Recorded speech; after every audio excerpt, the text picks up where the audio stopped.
Bismillahirrahmanirrahim. Assalamualaikum warahmatullahi wabarakatuh. Kita berjumpa lagi dalam siri keempat, siri video bicara pusaka, bicara pengurusan harta. Minggu ni kita nak cakap berkenaan dengan golongan yang perlu merancang harta. Golongan yang perlu dan patut merancang ataupun menguruskan harta mereka semasa mereka masih hidup. Okey, tuan-tuan dan puan-puan, sebelum tu nak maklumkan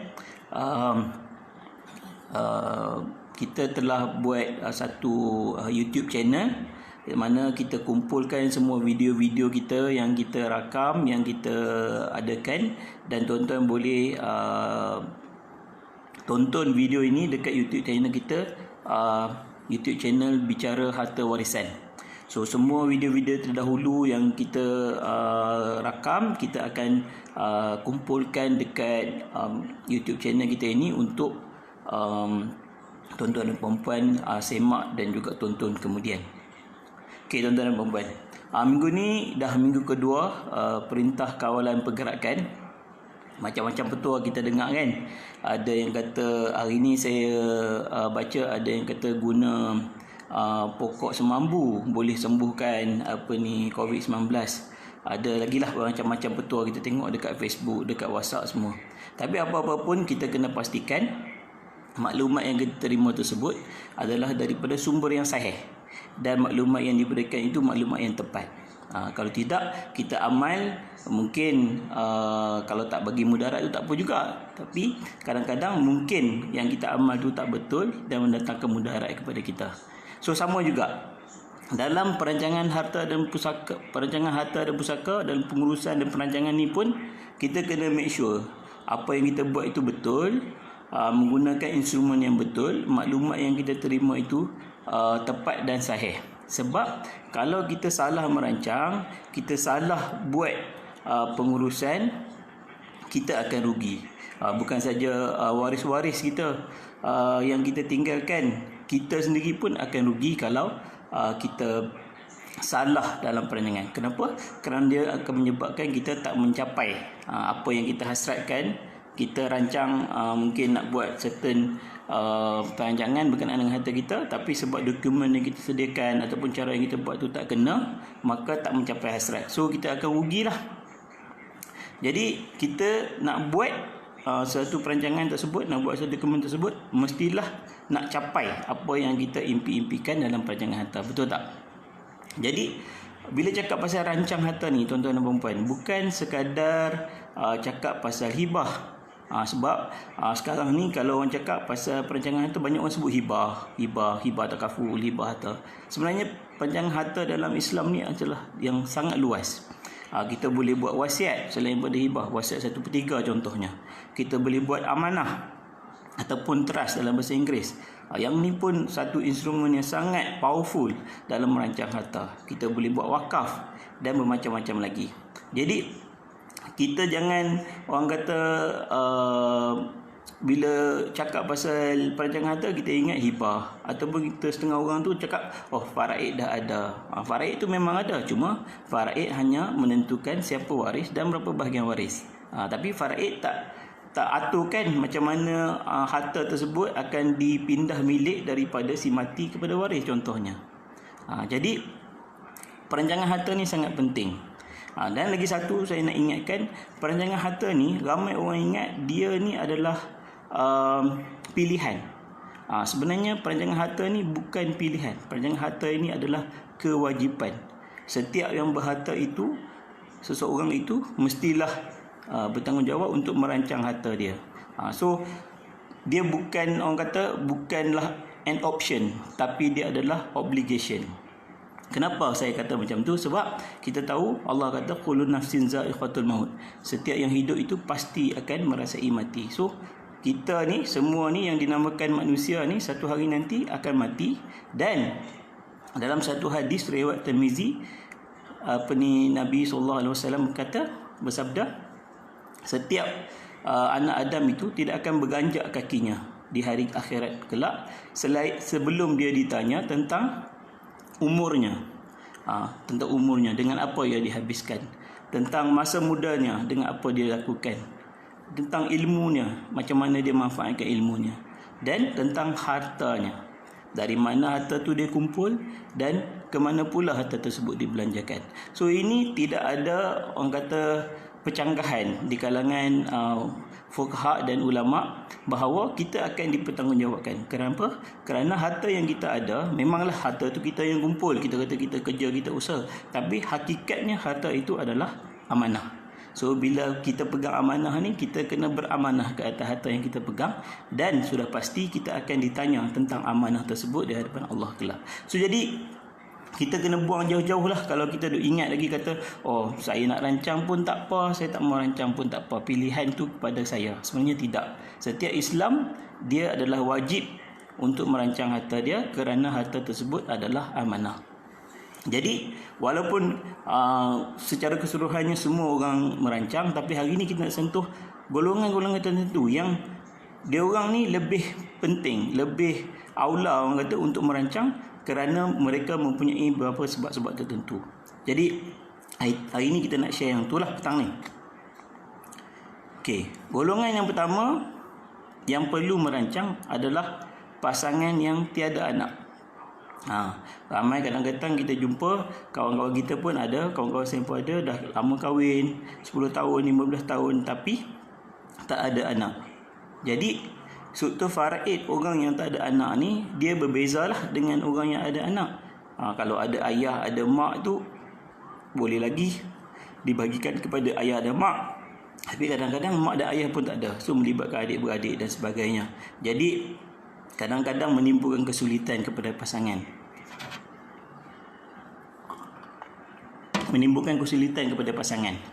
isteri contohnya. So suami mungkin dia risau nanti dia tak ada rumah dia, mungkin rumah itulah satunya yang ada masa hidup sama-sama duduk. Tapi kalau dia tak ada, mungkin ada waris-waris lain akan menjadi mendapat bahagian faraid ke atas rumah tersebut. So dia nak jaga kebajikan isteri dia ataupun nak jaga kebajikan suami dia bila dia tak ada nanti, dia patutlah merancang macam mana nak rancang supaya harta yang ada tu bukan semuanya mengikut faraid. Contohnya mungkin sebahagiannya atas sebab-sebab tertentu untuk jaga kepentingan, dia nak hibahkan, ataupun dia nak buat amanah, ataupun dia nak buat wasiat. So orang-orang yang tiada anak ni, dia ada keperluan untuk merancang. Okey. Golongan kedua yang perlu merancang adalah pasangan yang ada anak tapi tak ada anak lelaki. Macam saya lah, saya ada 3 orang anak perempuan saja. Jadi struktur faraid saya dengan isteri pun berbeza dengan orang yang ada anak lelaki dan ada anak perempuan. Jadi kita mungkin nak rancang supaya isteri kita tu mungkin dapat rumah ke, ataupun anak perempuan kita tu dapat aset tertentu ke. So kita boleh rancang melalui hibah ataupun melalui amanah untuk jaga kemaslahatan isteri dan anak-anak kita. Okey, itu yang kedua. Yang ketiga, golongan yang perlu merancang adalah pasangan yang ada anak istimewa. So kadang-kadang kita jumpa kawan-kawan kita dalam ramai-ramai anak dia tu ada seorang mungkin Down syndrome, mungkin ada autism, tak boleh nak urus diri. Setengah tu boleh urus diri, setengah tu memang tak boleh urus diri dan mengharapkan bantuan orang lain. So kalau masa mak dan ayah masih ada, memang tak ada masalah, mak dengan ayah jaga, kan? Tapi macam mana pula nanti satu hari nanti mak dan ayah tak ada, dia masih perlukan penjagaan. Dan keperluan dia pun mungkin berbeza dengan saudara-saudara dia yang lain, adik-beradik dia yang lain. Ada orang mungkin dah belajar, ada kerja yang baik, ada harta sendiri, ada gaji sendiri, dia mungkin bergantung kepada orang lain. Jadi kalau kita tengok dari sudut faraid, walaupun anak tersebut adalah anak istimewa, yang memerlukan bantuan, memerlukan perhatian, tapi dari sudut faraid, pembahagian faraid sama. Jadi kalau kita ada anak istimewa ni, kita mungkin perlu berfikirkan macam mana kita nak jaga. Mungkin ada kalangan adik-beradik tu yang nak jaga adik dia, abang dia yang istimewa ni, tapi kalau kita sertakan dengan orang kata sedikit dana yang kita asingkan siap-siap untuk jaga dia, dana yang kita hibahkan contohnya kepada dia, duit yang ditempatkan kepada dihibahkan kepada abang dia ke kakak dia, atau lebih baik lagi kita letak dana tersebut dekat amanah kan, untuk diaturkan supaya duit yang ada dekat akaun amanah ini digunakan untuk bayar bil perubatan dia, bayar belanjaan dia dan sebagainya.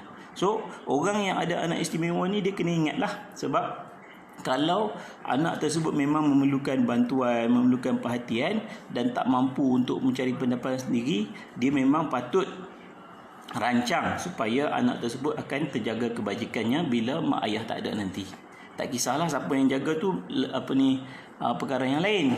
Ni nak tentukan berkenaan dengan dana ataupun wang yang akan kita kumpul supaya dia dapat gunakan duit tersebut untuk kemaslahatan anak tersebut lah.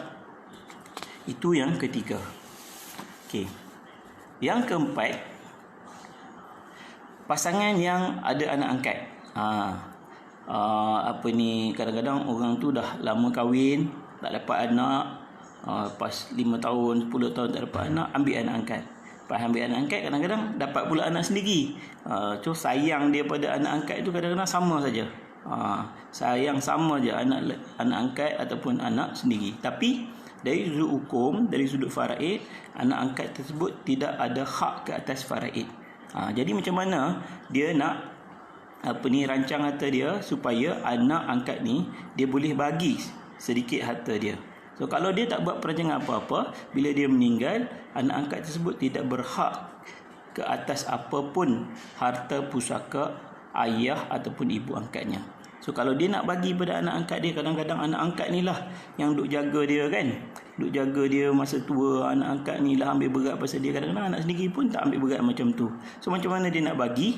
So dia boleh guna instrumen perancangan harta Islam untuk bagi kepada anak angkat dia. Dia boleh guna contohnya wasiat 1/3. Wasiat 1/3 ni macam selalu yang saya sebut, kita jangan keliru. Wasiat 1/3 ni adalah tujuan untuk diberi kepada bukan waris faraid. Jadi anak angkat tu bukan waris faraid. Eloklah kita boleh gunakan instrumen tersebut untuk bagi harta kepada anak angkat. Of course kita juga boleh guna hibah, kita boleh guna amanah dan sebagainya. Jadi yang saya nak sebutkan, anak angkat bukan waris faraid, dan kerana dia bukan waris faraid, dia tidak mendapat harta pusaka. Kalau kita nak bagi pada anak angkat kita, kita kena rancang semasa kita masih hidup. Okey. Sebelum saya sentuh golongan yang kelima ni, saya nak ingatkan balik, mungkin ada yang baru join FB Live ni. Kita ada YouTube channel kita. Alhamdulillah kita telah lancarkan orang kata YouTube channel kita minggu ni. Nama dia Bicara Harta Warisan. Kita akan kumpulkan semua video-video kita akan letak kat sana untuk rujukan kita bersama. Okey, tuan-tuan dan puan-puan boleh tonton. Ni masa perintah kawalan pergerakan ni, banyak masa terluang kat rumah tu daripada tengok cerita Korea kan. Kita ambil sikit masa belajar pasal perancangan harta Islam. Okey. Yang kelima adalah individu bujang. Kawan-kawan saya pun ada juga, ramai juga yang kerja bagus-bagus, dah jadi manager besar tapi tak berkahwin, belum ada jodoh lagi. So orang macam ni pun mungkin dia nak rancang. Kadang-kadang orang kata, ada seorang sahabat saya ni kata, buat apa aku nak rancang, aku isteri pun tak ada, anak pun tak ada, buat apa nak rancang. Itu salah tu. Sebab kalau kita orang kata ada isteri, ada anak, mungkinlah bila kita tak ada nanti, kita tahu ada hadis Nabi kata, bila kita meninggal tiadalah terputuslah segala amal ibadah kita kecuali 3 perkara kan. Pertama, sedekah. Yang kedua, anak soleh yang mendoakan, dan ilmu baik yang kita ajarkan kepada orang. Tapi kalau kita dah bujang, macam mana? Anak dah tak ada, anak tak boleh mendoakan dah. Jadi sedekah tu kita boleh buat sendiri. Macam mana kita nak sedekah ni? Selepas mati kita nak sedekah, kita buat perancangan harta lah. Sebab kalau kita tak buat apa-apa perancangan harta, kita bujang, kita meninggal, harta kita tu akan dibahagikan mengenai farid. Ada kawan saya kata, saya tak ada siapa-siapa. Tak ada langsung, mak ayah pun tak ada. Dapat kepada Baitul Mal. Jadi Kalau kita individu bujang, kita tak ada pasangan, kita tak ada anak, macam mana kita nak urus harta tu untuk kebaikan kita? Itu soalannya. Supaya kita bila dah meninggal nanti, kita terus mendapat dividen, dividen akhirat, bukan dividen tabung haji ataupun ASB saja. So kita kena rancang harta kita supaya kita boleh mungkin wakafkan ataupun buat amanah untuk digunakan demi kemaslahatan dan kepentingan ummah. Okey, yang keempat, yang ni sensitif sikitlah kan, orang yang berpoligami. Kadang-kadang ada yang saya pernah jumpa, ada isteri 2 orang, isteri pertama dah 10 tahun, isteri kedua baru berkahwin setahun. So orang macam ni pun dia ada keperluan ataupun kepentingan untuk melakukan perancangan harta. Mungkin dia nak ambil hati isteri pertama, dia nak buat deklarasi harta sepencerian contohnya, supaya harta-harta yang dia kumpul masa dengan isteri pertama tu dia dapat orang kata asingkan siap-siap, yang mana dikira sebagai harta sepencerian. Sikit InsyaAllah sejuk sikitlah hati isteri yang pertama tu kan. Okey, tapi pada masa yang sama mungkin juga dia nak jaga kepentingan isteri muda. Kadang-kadang isteri muda tu saya pernah jumpa baru berkahwin setahun 2 tahun, suami meninggal. Dia kalau tak buat perancangan dapat bahagian isteri 1/8 saja, 12.5%. So 12.5% tu kalau ikutkan mungkin tak banyak lah kan. Jadi kalau dia nak bagi nak membuat perancangan supaya harta yang dia tinggalkan itu memberi manfaat dan bukan menjadi punca perselisihan dan pergaduhan dan nampak adil kepada waris, dia kena buat perancangan. Ini orang yang berpoligami. Okey. Yang ketujuh adalah individu yang berkahwin semula. Ini pun kalau saya pergi seminar dengan pihak mahkamah syariah, dengan pihak-pihak yang menguruskan harta ni, selalu dia orang share di mana sekarang ni adalah menjadi mungkin trend ataupun dah kebiasaan jugalah di Malaysia, di mana orang dah pencen, badan masih sihat, isteri dah tak ada, duduk kat rumah mungkin seorang-seorang, duduk seorang-seorang, dia pun tak happy. So ada jodoh berkahwin semula. Kadang-kadang yang isteri baru tu sama umur je dengan anak perempuan dia kan. So macam mana dia nak uruskan supaya harta dia ni pada masa sama menjaga kepentingan anak-anak dan juga menjaga kepentingan isteri muda dia. So dia kena rancang juga. Mungkin dia boleh buat hibah, sebab ada klien saya, pelanggan saya, dia aturkan, dia panggil saya, dia cakap Khairuddin, saya nak hibahkan harta-harta saya, harta-harta tertentu ni, supaya anak-anak saya tak ada orang kata salah faham dekat mak baru dia.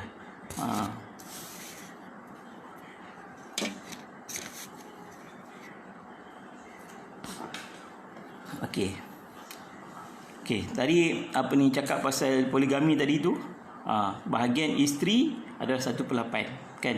Nak jelaskan takut ada tersalah pula kan. Bahagian isteri 1/8. Tapi kalau 2 orang isteri jadi 1/16, dia kena kongsi. Sebab tu kalau orang poligami ni lagi ramai orang kata isteri, lagi kecil lah bahagian setiap isteri tersebut. So yang sebut 1/8 tu untuk seorang, kalau 2 orang dah jadi 1/16. Macam tu. Okey. Yang ke-8 adalah golongan mualaf. Kita tahu macam kita tengok masa kita sama-sama mendepani COVID-19 ni, kita tengok video Ustaz Elbit Liu kan. Dia kata-kata hospital, kata-kata roadblock, dia pergi sumbang makanan, sumbang aircon apa semua. So orang mualaf, orang sebagai seorang mualaf ni, dia akan terputus hak ke atas faraid. Maksudnya kalau seorang tu masuk Islam, dia anak, mak dan ayah dia tak ada hak ke atas pusaka dia. Sama juga kalau dia tu seorang ayah, dia masuk Islam, anak dia tak berhak ke atas pusaka dia. So dia tidak mewarisi dan tidak mewariskan. Tapi Islam ni satu agama yang sangat cantik, sangat comel. Dia nak jadikan even untuk harta ni supaya menjadi medan pada dakwah. So kita boleh rancang harta kita walaupun tak dapat faraid. Contohnya anak masuk Islam ataupun ayah masuk Islam, anak tak dapat faraid. Tapi dia boleh bagi melalui hibah ataupun dia boleh bagi melalui wasiat 1/3. Kan cantik bila meninggal ayah, anak tu masih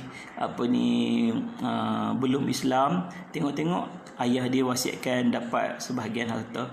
Mungkin dengan pemberian harta tersebut akan membuka hati dia untuk nampak betapa cantiknya agama Islam dan mungkin dia pun nak masuk Islam. Jadi kalau dia tak rancang, anak ataupun ayah tu tak akan dapat apa-apalah daripada harta pusaka dia. Okey. Yang ke-9 adalah individu yang ada anak perempuan, ada anak lelaki, tapi dia ada hasrat tertentu. Contoh, dia tahu dah anak perempuan dia ni yang ambil berat pasal dia jaga makan minum dia, sakit demam dia, apa semua kan. Tapi dia pun tahu kata bahagian anak perempuan dia ni akan sikit. Kalau tengok kepada faraid, akan dapat 100% lebih rendah daripada adik-beradik lelaki dia.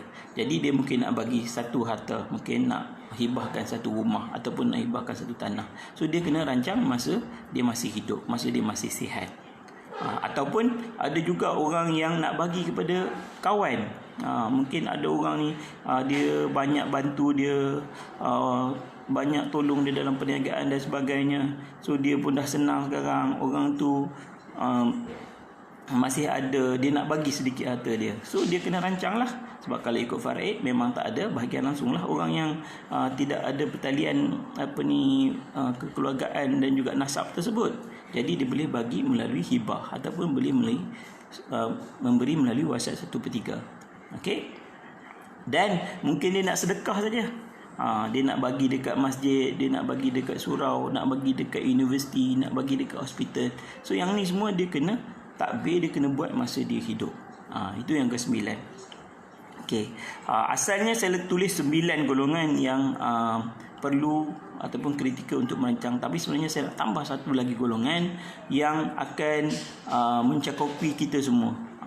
Sebab kita selalu bila kita buat perancangan harta ni, kita fikir untuk orang, untuk anak, untuk isteri, untuk ayah, untuk ibu dan sebagainya. Tapi sebenarnya tuan-tuan dan puan-puan, kita ni tergolong kepada golongan yang ke-10 ni. Orang yang nak tinggalkan legasi. Bukanlah kata kita tinggal legasi ni kita nak suruh orang namakan bangunan tu nama kita ke, masjid tu nama kita ke. Tak, bukan begitu. Bukan tujuan untuk menunjuk-nunjuk, tapi untuk mendapat keuntungan di akhirat, seperti mana surah Al-Munafiqun ayat 10 tu, di mana Allah membayangkan bahawa manusia ni bila dah mati nanti dia minta dekat Allah. Dia kata alangkah baiknya engkau lambatkan ajalku supaya aku dapat bersedekah dan dapat pula menjadi orang-orang yang soleh. Sebab nanti Allah dah kata kat kita sekarang, kita nanti bila kita dah meninggal, kita akan merasa teramat rugi, dan kita minta kepada Allah untuk hidup balik, kita nak buat sedekah. Kita bukan hidup balik nak solat, kita bukan hidup balik minta ke Allah kita nak puasa ataupun nak haji. Tak, kita nak sedekah. Kita nak sedekah semua harta kita. Kenapa? Begitu besarnya pahala sedekah.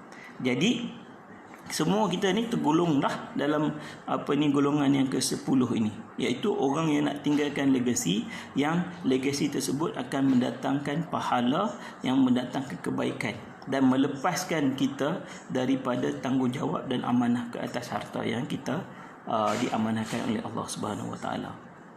Jadi ini dia 10 golongan yang saya sebut, yang kritikal merancang, yang perlu membuat perancangan harta dia masa dia hidup, masa dia masih sihat, supaya harta yang ditinggalkan itu tidak menjadi musibah, tetapi menjadi orang kata punca kepada kasih sayang, punca kepada kebaikan, bukan saja kepada waris tetapi kepada diri pemilik harta tersebut sendiri. Okey. Jadi itulah 10 golongan yang saya nak share. Penting untuk merancang harta. Ada satu soalan yang admin loadkan, bagaimana nak pastikan untuk anak angkat, bagaimana nak pastikan anak angkat dapat harta kalau dia masih di bawah umur. Okey. Sebenarnya kalau anak angkat itu di bawah umur, untuk terima hibah sebenarnya tak ada masalah. Kita boleh memberi hibah walaupun anak itu di bawah umur, dan seorang wakil boleh menerima hibah on behalf bagi pihak anak tersebut. Cuma kalau tanya saya, ada tak instrumen ataupun cara yang lebih baik untuk beri kepada anak angkat ini? Pada saya ada, iaitu adalah amanah ataupun trust. Kita boleh letakkan duit kita, contohnya katalah untuk benefit of discussion, katalah ada 1 juta. Kalau kita bagi contoh 1 juta kepada anak kita, anak sendiri pun, jangan kata anak angkat, umur katalah 20 tahun, kita bagi dekat dia, rasa-rasa tuan-tuan apa jadi dengan duit tu? Mungkin tak sampai 2 tahun saya rasa habis 1 juta tu. Jadi kalau kita rasa kita nak make sure harta tersebut memberi manfaat secara berpanjangan, kita letak dekat trust, and then kita bagi arahan dekat dana amanah tersebut. Contohnya mungkin bayar untuk pendidikan dia, kita bayar untuk perbelanjaan bulanan dia, bayar untuk perbelanjaan kesihatan dia. Yang ni trust boleh lakukan. Kalau kita buat hibah, kita bagi terus ke dia boleh juga, cuma dari konteks menjaga harta tersebut mungkin tak sebaik amanah ataupun trust lah. Okey. Soalan kedua, sedikit mengenai wasi. Okey. Wasi ni banyak kadang-kadang kita tanya, dah buat wasiat ke? Dah buat wasiat? Saya dah buat wasiat. So selalunya dekat Malaysia ni, bila orang tu jawab dia buat wasiat, yang saya jumpa kebanyakan adalah wasiat melantik wasi. So apa itu wasi? Wasi ini adalah orang yang kita wakilkan cara undang-undang untuk bertindak bagi pihak kita. Bila kita tak ada, dia akan bertindak bagi pihak kita untuk menguruskan harta kita. Itu wasi. Okey. Jadi kadang-kadang bila kita lantik itu, kita tak tahu pun. Saya jumpa setengah saya tanya, siapa yang dilantik sebagai wasi? Dia pun tak tahu. So wasi ni boleh dilantik organisasi macam syarikat amanah seperti Wasiat Shop Trustee boleh menjadi wasi, ataupun kita melantik wasi individu. Pasangan kita, anak kita, ayah kita boleh menjadi wasi. So tujuan wasi ni bukan pemilik harta, tetapi pentadbir kepada harta, pemegang amanah kepada harta. Dia akan kumpulkan, dia akan agihkan kepada waris-waris yang berhak. So kita nak lantik wasi ni, kita pun kena, orang kata particular lah. Wasi itu mestilah orang yang ada ilmu sikit, dia ada masa, dia ada kemampuan untuk menguruskan tuntutan pusaka kita kelak. Kalau kita lantik wasi tu, dia pun tak reti nak buat, dia pun sibuk, tak boleh nak bagi komitmen, so tak menepatilah hasrat kita nak lantik wasi ni. Sebab kita lantik wasi ni nak memudahkan urusan tuntutan atau pusaka kita. Okey, dah sebut pasal wasi tu, saya nak sentuh juga untuk orang yang ada anak di bawah umur. Selain daripada lantik wasi, dia mungkin elok lantik pemegang amanah untuk anak di bawah umur. Sebab banyak saya jumpa isteri, contohnya dia assume kalau suami dia tak ada, dia akan jadi pemegang amanah kepada anak dia. Tak semestinya. Sebab tu kita tengok banyak pasangan ataupun keluarga yang suami dia meninggal, bahagian KWSP anak contohnya akan diserahkan kepada amanah raya untuk ditadbir. Bukan kata tak bagus ditadbir oleh amanah raya tu, tapi nak tunjuk kata bila seseorang itu meninggal, ada anak bawah umur, bahagian anak tersebut akan diserahkan kepada pemegang amanah. So isteri tak secara automatik menjadi pemegang amanah kepada harta anak dia. Okey, jadi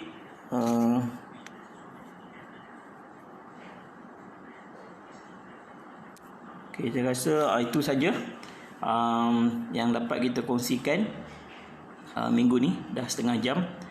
Sebelum saya tutup, saya nak ulang lagi sekali, kita ada YouTube channel yang baru kita lancarkan, iaitu Bicara Harta Warisan. Kita akan letakkan semua video-video, siri-siri video kita kat sana supaya dapat menjadi rujukan tuan-tuan dan puan-puan.